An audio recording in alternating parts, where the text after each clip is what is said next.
आती है, संकल्प लेकर सही दिशा में जाते हैं तो युवा अपने आप नए शिखर सर कर लेता है, कमाल करके रख देता है। उसको किसी के सहारे की जरूरत नहीं रहती है। देश का युवा आज दुनिया के मंचों पर जो भी झंडे गाड़ रहा है वो न्यू इंडिया के अभूतपूर्व आत्मविश्वास का ही परिणाम है। साथियों, आज के युवा को ये पता है कि उसकी आवाज की कद्र होती है। वो जानता है कि उसके देश की साख मजबूत हो रही है।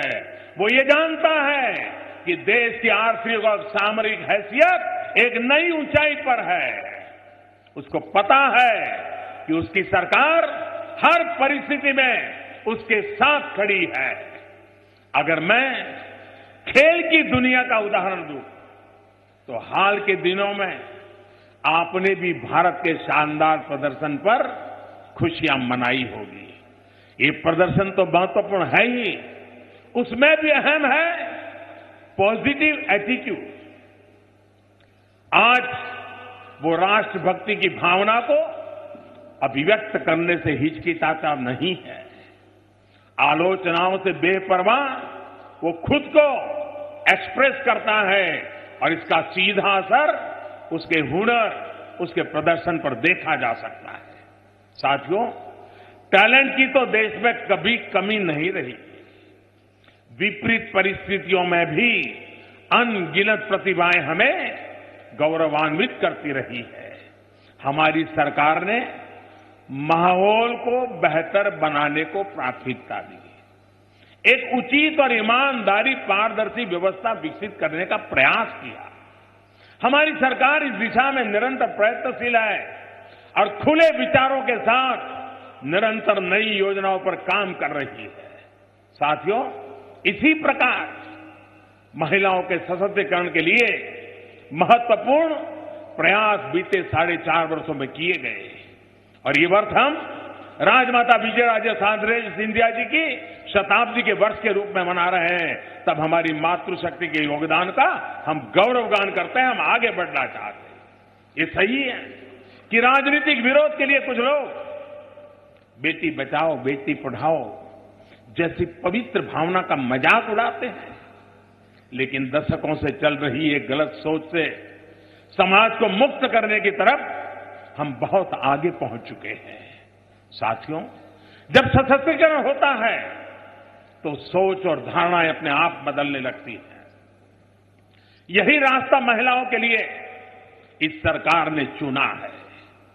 दफ्तरों में महिलाओं की भागीदारी बढ़ाने के लिए उद्यमों को प्रोत्साहित किया जा रहा है। मैटरनिटी लीव 12 हफ्ते से बढ़ाकर 26 हफ्ते कर दी है।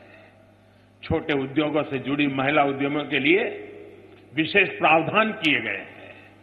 गांव में महिला सेल्फ हेल्प ग्रुप जैसी व्यवस्था को और मजबूत किया जा रहा है। साथियों, बेटियां सक्षम भी हैं और शक्ति का रूप भी है।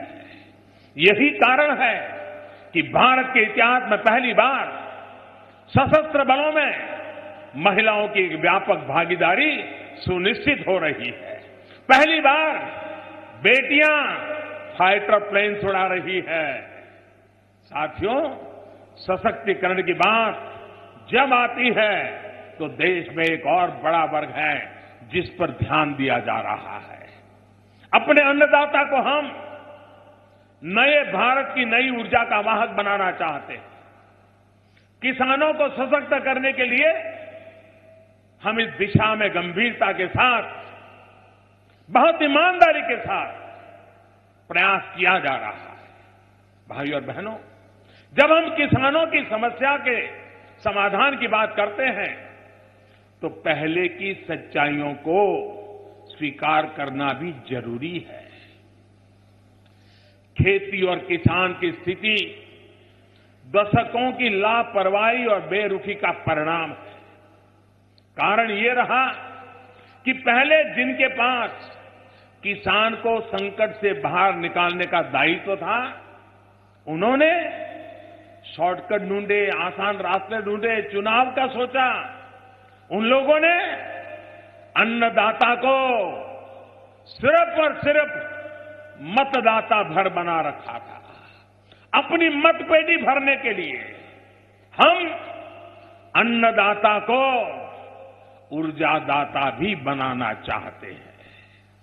साथियों, इसलिए हमारी सरकार ने शॉर्टकट के बजाय लंबा और कठिन रास्ता चुना है। किसानों की मूल समस्याओं को सुलझाने के लिए कदम उठाए जा रहे हैं और ये प्रक्रिया निरंतर जारी है। बीज से लेकर बाजार तक सरकार नई और आधुनिक व्यवस्थाओं का निर्माण कर रही है। ये व्यवस्थाएं बनने में समय जरूर लेती हैं, लेकिन इनका लाभ बहुत बड़े स्तर पर मिलता है। नहर जब बन रही होती है तब वो एक लंबे से गड्ढे के अलावा कुछ नहीं होता। कभी आने जाने वालों की नाराजगी भी होती है, लेकिन जब उस नहर से पानी खेत पहुंच जाता है तो उसके पीछे की सोच और श्रम का सीधा सीधा लाभ नजर आने लगता है। साथियों, देश का किसान इस बात का साक्षी है कि लागत का 1.5 गुना समर्थन मूल्य एमएसपी की मांग कितने दशकों से चल रही है। देश का किसान ये भी जानता है कि पहले कैसे इस सुझावों को ही फाइलों में दबा दिया गया था।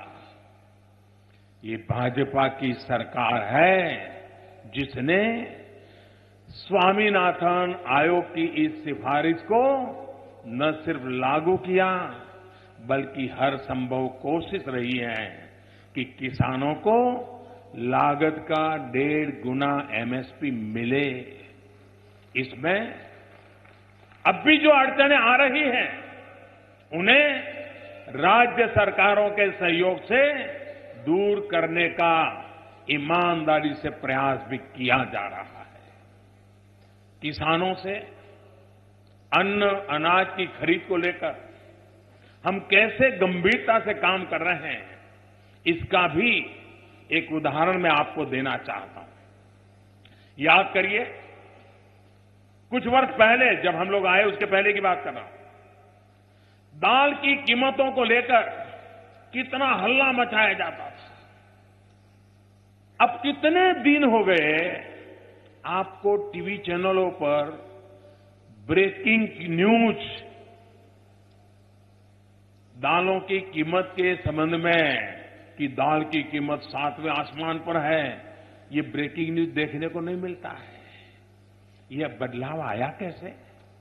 ये बदलाव इसलिए आया है क्योंकि दाल के उत्पादन, उसकी खरीद और उसकी कीमत को लेकर भाजपा सरकार ने एक दूरगामी सोच के साथ काम शुरू किया, नई नीतियां बनाई, नए फैसले किए।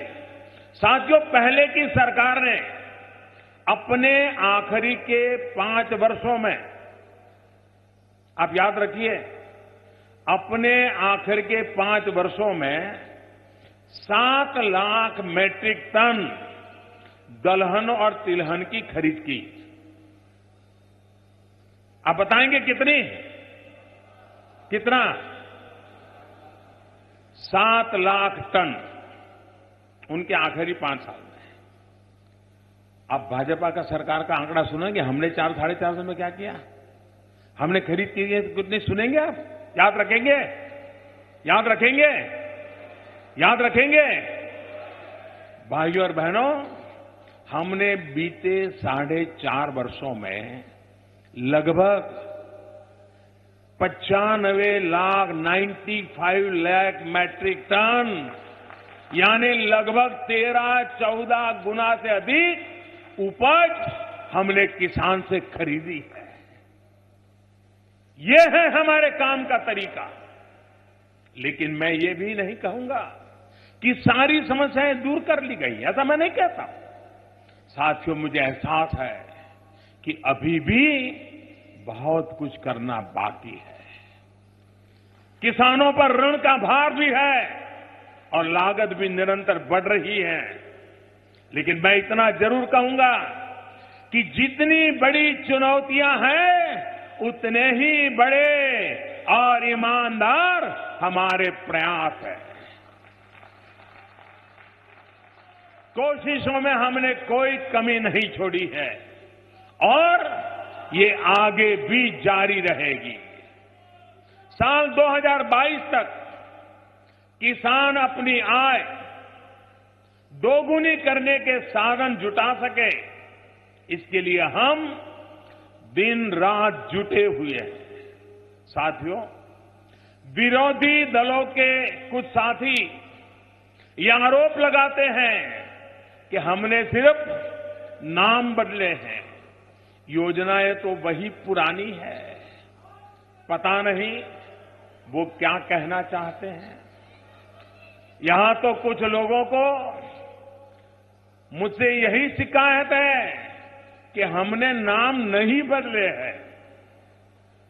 ये बड़े बड़े अस्पताल, ये बड़े बड़े एयरपोर्ट, सैकड़ों की संख्या में योजनाएं अभी तो उसी नाम से चल रही थी जो पैसे रखे कर किया गया है। और मैं तो ऐसे लोगों से ये भी जानना चाहता हूं कि कितनी योजनाएं ऐसी हैं जो मेरे नाम से चल रही है। मेरे कार्यकर्ता साथियों, आप मुझे बताइए, क्या आयुष्मान योजना के आगे नरेंद्र मोदी जुड़ा है? क्या भारतमाला सागरमाला परियोजनाओं के आगे नरेंद्र मोदी लिखा है? क्या जनधन योजना नरेंद्र मोदी जनधन योजना के नाम से जानी जाती है? क्या उज्ज्वला योजना को हमने नरेंद्र मोदी उज्ज्वला योजना का नाम दिया है? नहीं ना।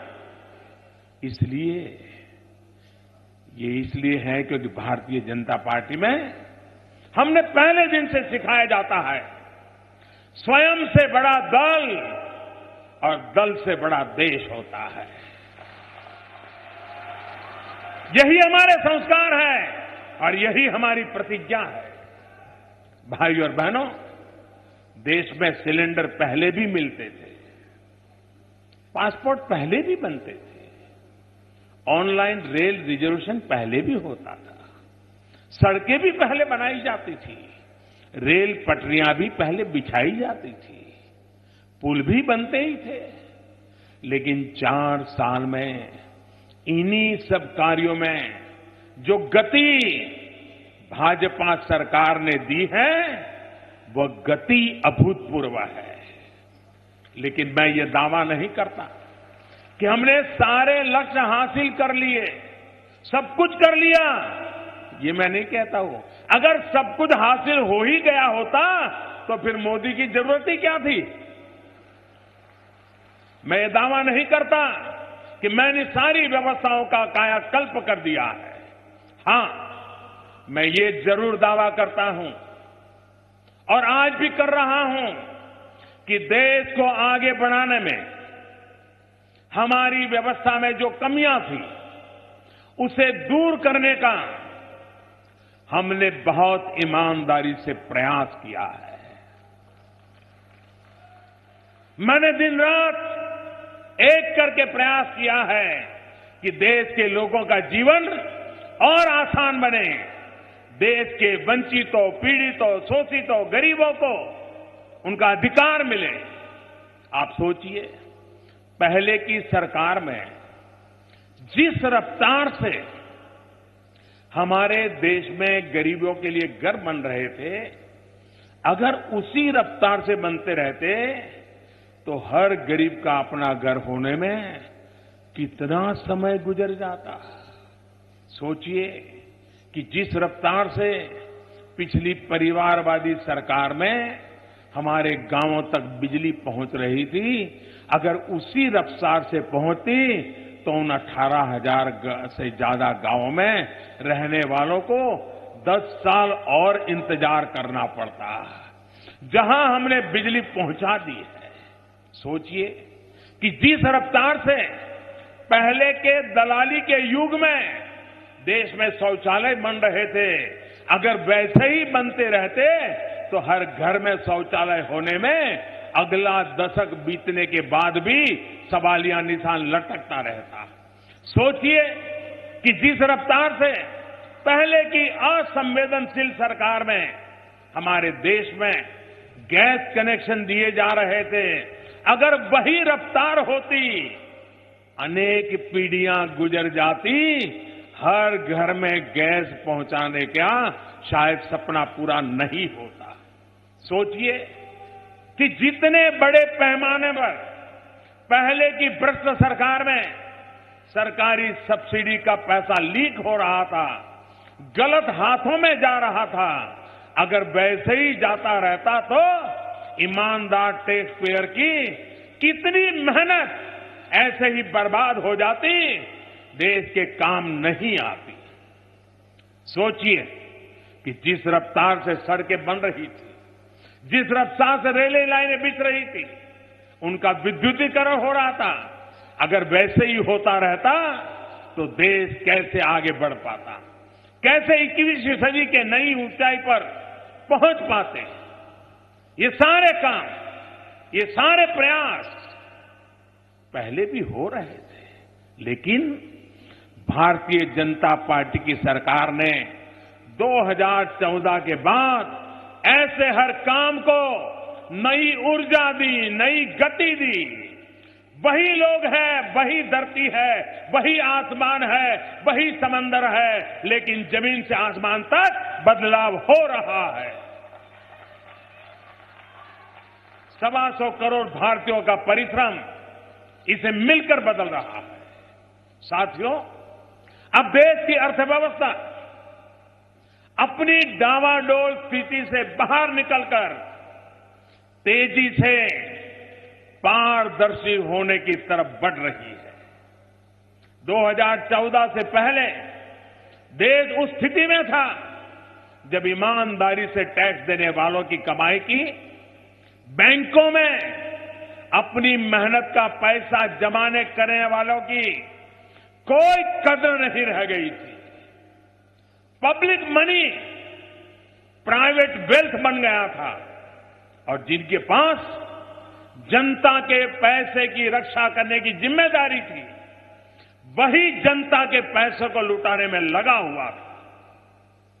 हालत ये हो गए थे कि हमारा मध्यम वर्ग अपनी जिंदगी भर की कमाई जिन बैंकों में रखता था, वो सत्ताधारी कांग्रेस की निजी तिजोरी बन गए थे। जनता का पैसा घोटालेबाजों को एक के बाद एक लोन के तौर पर बांटा जा रहा था, लुटाया जा रहा था। साथियों, मैं ऐसा क्यों कह रहा हूं मालूम है? देश के साथ कांग्रेस ने जो गंभीर विश्वासघात किया, उसे बार बार, और मैं आपसे आग्रह करता हूं, उसे बार बार कहा जाना, बताया जाना आवश्यक है। भाइयों और बहनों, आजादी से लेकर साल 2008 तक यानी 60 साल में बैंकों ने 18 लाख करोड़ रुपए का लोन दिया था। ये याद रखना, देश आजाद हुआ तब से लेकर के 2006 तक 18 लाख करोड़ रुपए का लोन दिया गया था। लेकिन 2008 से लेकर 2014 तक सिर्फ 6 साल में लोन का आंकड़ा बढ़कर के 52 लाख करोड़ हो गया। यानी 60 साल में 18 लाख करोड़ रुपया और कांग्रेस शासन के आखिरी 6 साल में 34 लाख करोड़ रुपया। अब मैं आपको बताता हूं ये कैसे किया जाता था। साथियों, उस समय देश में लोन लेने के 2 तरीके होते थे। एक तरीका था कॉमन प्रोसेस, जिससे लोन मिलता था, और दूसरा तरीका था जिसे लोन मिलता था उसे कहते थे कांग्रेस प्रोसेस।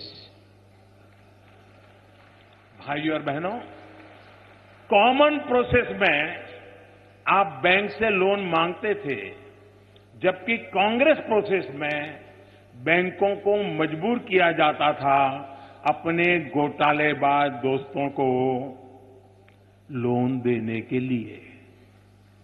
कॉमन प्रोसेस में आपको 10 या 20 लाख रुपए का लोन मिलता था, जिससे आप अपना घर बनाते थे, अपने बच्चों के लिए एजुकेशन लोन लेते थे, जबकि कांग्रेस प्रोसेस में सैकड़ों हजारों करोड़ का लोन सिर्फ एक फोन कॉल पर मिल जाया करता था। अगर आप कॉमन प्रोसेस से लोन मांगने बैंक जाते थे तो आपसे बैंक सवाल करता था, गारंटी के लिए आपसे दस्तावेज मांगता था। वहीं जो लोग कांग्रेस प्रोसेस और कांग्रेस की फोन बैंकिंग के जरिए लोन लेना चाहते थे, वो नामदार का एक फोन ही काफी था। इसके